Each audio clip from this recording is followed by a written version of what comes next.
देश में आंदोलन चल रहा था अंधविश्वास के खिलाफ, तो बाबा साहब के साथ में 1949 में मेरे पिताजी लखनऊ जेल भरो गन्ना आंदोलन में गए थे और आदि हिंदू डिप्रेस्ड क्लासेज एसोसिएशन जो बनी थी उसके आगरा कमिश्नरी के मेरे पिताजी संयोजक थे। नमस्कार, मेरा नाम है सुरेंद्र सिंह और आप देख रहे हैं SM न्यूज़। बहुजन समाज का इतिहास जहाँ जहाँ जाएंगे आपको वहाँ पर नज़र आएगा। आज उसी इतिहास को देखते हुए मैं आया हूँ यमुना विहार में, और यमुना विहार में आप मेरे पीछे देखेंगे कुछ बुद्धिज़्म तरीके से पूजा करी जा रही है। और हमारे साथ महापुरुष थे जो हमारे बीच में नहीं रहे हैं। 37 साल पुराना इतिहास है जो महापुरुषों के दिखाए हुए इतिहास पर लगातार कार्य करते रहे हैं। उनके पुत्र हमारे साथ हैं, शेर सिंह वरुण नाम है, जो किसी नाम तारीफ के मोहताज नहीं है। लगातार कहीं भी मिशन मूवमेंट की बात होती है तो आपको सबसे पहले नज़र आएंगे। और मैं आपको बता दूं कि आप फादर साहब को देख पाएंगे तो इनका नाम था रोशन लाल, और उनकी क्या महापुरुषों की इतिहास पे उन्होंने कार्य करा शेर सिंह वरुण जी के माध्यम से ही जानेंगे। सर, पहले स्वागत है आपका हमारे चैनल में। धन्यवाद सर। जय भीम, नमो बुद्धाय जी। मैं शायद बताऊंगा तो लोगों को कुछ अलग लगेगा, इसलिए मैं चाहूँगा कि जो फादर साहब का जो मिशन था, जिस मिशन पे वो चले थे, हमारे दर्शकों को बताएं। सर, मेरे आज पूज्य पिताजी परिनिव्रत श्री रोशन लाल जी, जिनका निधन 1987 में हुआ था, आज 37 वर्ष हो चुके हैं, लेकिन हम उनकी स्मृति में हर वर्ष पुण्यतिथि कार्य के रूप में मनाते हैं और उनके उद्देश्य और उन सिद्धांतों को आगे बढ़ाने का प्रयास कर रहे हैं। जो पिताजी थे हमारे रोशन लाल प्रधान जी, 17 वर्ष प्रधान रहे थे और 19 वर्ष जो न्याय पंचायत थी, 19 गांवों की न्याय पंचायत के सरपंच रहे थे। और आप जानते हैं कि भारत के आज़ाद जब हुआ था, आज़ादी के बाद सरपंच को ऑनरेरी मजिस्ट्रेट की पावर मिली हुई थी। तो पिताजी इस तरह के सामाजिक सरोकार और कार्यक्रमों में जगह जगह जाते थे। ख़ास तौर से गरीब बच्चों को पढ़ने के लिए, स्कूल जाने के लिए वो गांव-गांव अलग जगाते थे। और उस समय देश में आंदोलन चल रहा था अंधविश्वास के खिलाफ, तो बाबा साहब के साथ में 1949 में मेरे पिताजी लखनऊ जेल भरो गन्ना आंदोलन में गए थे और आदि हिंदू डिप्रेस्ड क्लासेज एसोसिएशन जो बनी थी उसके आगरा कमिश्नरी के मेरे पिताजी संयोजक थे। और इस तरह के शेड्यूल्ड कास्ट फेडरेशन बाबा साहब का जो बनाया था, उसमें उन्होंने बहुत बढ़ चढ़ के काम किया था। और मुख्य उद्देश्य था कि जो कम पढ़े लिखे लोग थे या अक्सर निरक्षर लोग थे, उनको अशिक्षा की भाई ज्ञान नहीं है, पढ़ने के लिए बच्चों को भेजें और आगे पढ़ लिख करके अपने अवसर अच्छे। तो आप जानते हैं उस समय में ना उनके पास ज़्यादा, बहुत से लोगों के पास ज़मीन नहीं थी, जायदाद नहीं थी, रोज़गार ज़्यादा अच्छे नहीं थे, तो वो कहीं ना कहीं किसी न किसी रूप में हर व्यक्ति की, कोई भी हो, किसी भी तरह का हो, तो मदद के लिए आगे रहते थे हमेशा ही। तो हम उनकी इस लीगेसी को निरंतर बढ़ाने के लिए काम कर रहे हैं, जैसा कि हमारा आपसे पहले भी संपर्क होता रहा है। यहाँ यमुना विहार में, बौद्ध विहार में भी एक सिद्धार्थ बौद्ध विहार है, वहाँ डॉक्टर अम्बेडकर लाइब्रेरी संचालित है 1 साल पहले। और अब देश के जो गरीब बच्चे हैं जिनके पास संसाधन नहीं है, साधन नहीं है, वो पढ़ना चाह रहे हैं, जिज्ञासावान है, तो उन सभी के लिए गाइडेंस, उनको कोचिंग प्रोवाइड कराई जा रही है वहाँ पर। और बच्चों की तैयारी के लिए हम लोग उनकी गाइडेंस भी कर रहे हैं। वहाँ ग्रेजुएशन से लेकर के और PhD तक के स्टूडेंट्स वहाँ तैयारी कर रहे हैं, जिसमें बहुत से स्टूडेंट्स को हमने मोटिवेट किया। रिटेन क्वालिफाई कर जाने के बाद स्टूडेंट जब अपनी एबिलिटी के हिसाब से क्वालिफाई कर जाते हैं तो उनका मॉक इंटरव्यू का भी हम बोर्ड बना करके मॉक इंटरव्यू लेते हैं। और वो बच्चे तैयारी में, मैं उपलब्धि भी बता दूं कि एक स्टूडेंट UPSC संघ लोक सेवा आयोग से एक वेलफेयर ऑफिसर बना था और एक स्टूडेंट हमारा डायरेक्ट UPSC से प्रिंसिपल बना था और एक लेबर कमिश्नर बना था, एक असिस्टेंट प्रोफेसर। बाकी बैंकों में या छोटी और परीक्षाओं की तैयारी में लगे हुए हैं।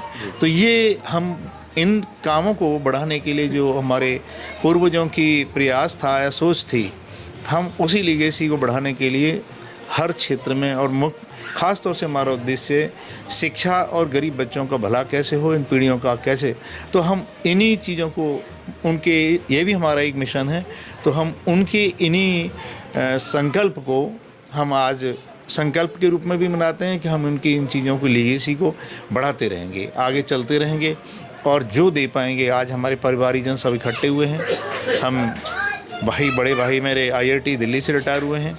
आप पहले जानते हैं कि पिछली बार श्री मानिक चंद्र राव जी, वो मेरे बड़े भाई थे, जिनका निधन दिसंबर 2023 में हुआ था। उन्होंने भी समाज के लिए बहुत सारे काम किए थे। माननीय कांसीराम जी के साथ उन्होंने बहुत समाज को इकट्ठा करने के लिए काम किया था उन्होंने, और पेपर जो घर घर तक पहुंचाने का काम किया था। दूसरे बड़े भाई साहब मेरे IIT से रिटायर हुए हैं, वो फरीदाबाद में रहते हैं। तीसरे मेरे भाई साहब हैं श्री टीकम सिंह राव, वो CPWD से रिटायर हुए हैं। मैं खुद शिक्षा विभाग से एजुकेशन ऑफिसर रिटायर हुआ हूँ, डिस्ट्रिक्ट लेवल की पोस्ट है TCS। और छोटे भाई हैं वो टीचर हैं।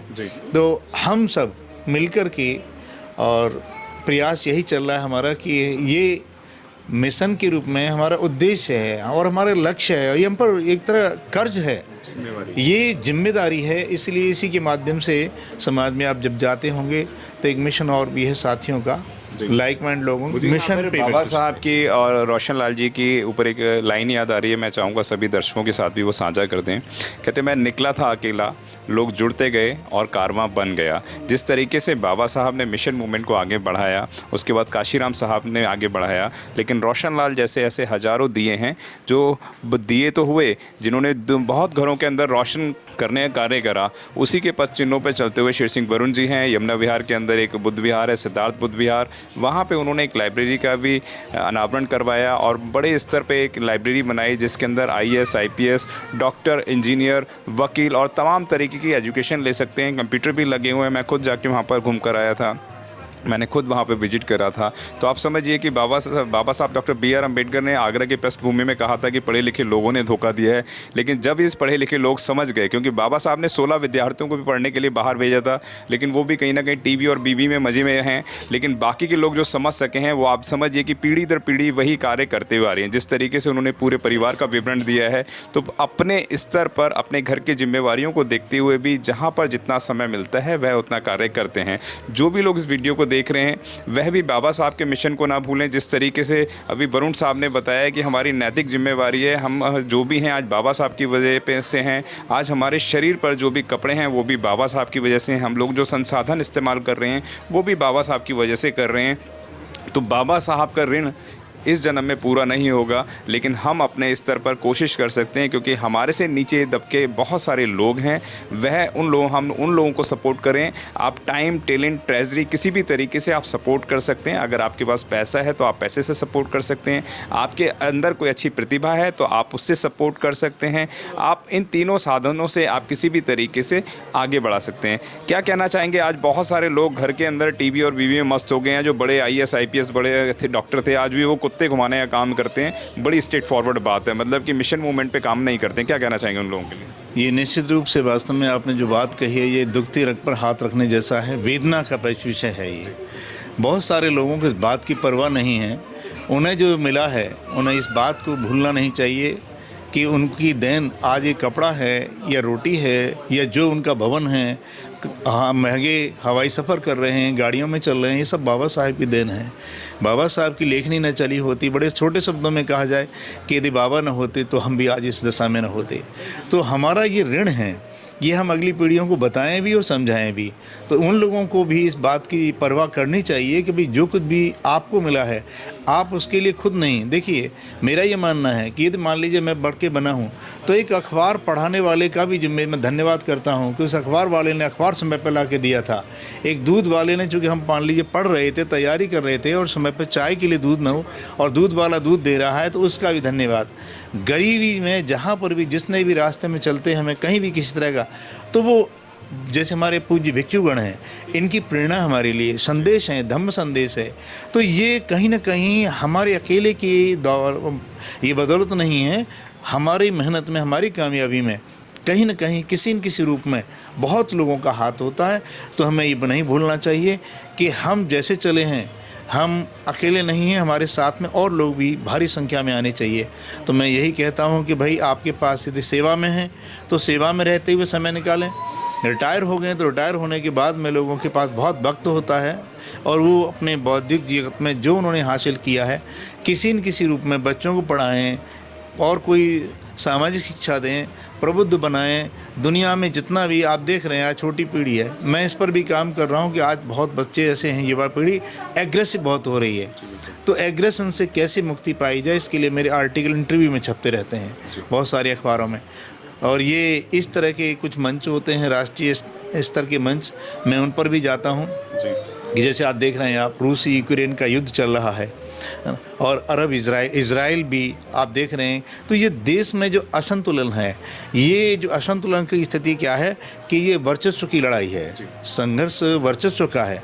तो वर्चस्व की लड़ाई के साथ साथ आप देखेंगे जितने भी बौद्धिस्ट कंट्री हैं, बर्मा है, ताइवान, श्रीलंका, जापान, ये म्यांमार, जहाँ भी जितने भी बौद्धिस्ट कंट्री हैं, बहुत सारे बौद्धिस्ट कंट्री जहाँ जहाँ धर्म को, बौद्ध धर्म को अपनाया, उन देशों में निश्चित रूप से शांति मिलेगी। प्रगतिशील देश हैं वो, और बहुत दुनिया में अपने शांति के साथ साथ वो दुनिया में शांति के सपने देख रहे हैं, और उस दुनिया में शांति कायम कैसे हो, इसके लिए भी वो प्रयास कर रहे हैं। तो ये संदेश है हमारा भी, हमारा संदेश सभी के। अपने स्तर पर सभी को कुछ ना कुछ सपोर्ट करना चाहिए, तभी ये बहुजन समाज जिसे बोलते हैं, जो शोषित वंचित जमात से आता है। लेकिन आज बहुत सारे लोग पढ़ गए हैं, जो पढ़े लिखे लोग हैं उनको भी पीछे आकर, जो पीछे रह गए हैं साथी, उनको भी आगे ले जाने कार्रवाई को आगे बढ़ाना चाहिए, तभी ये कार्रवाई आगे बढ़ पाएगा।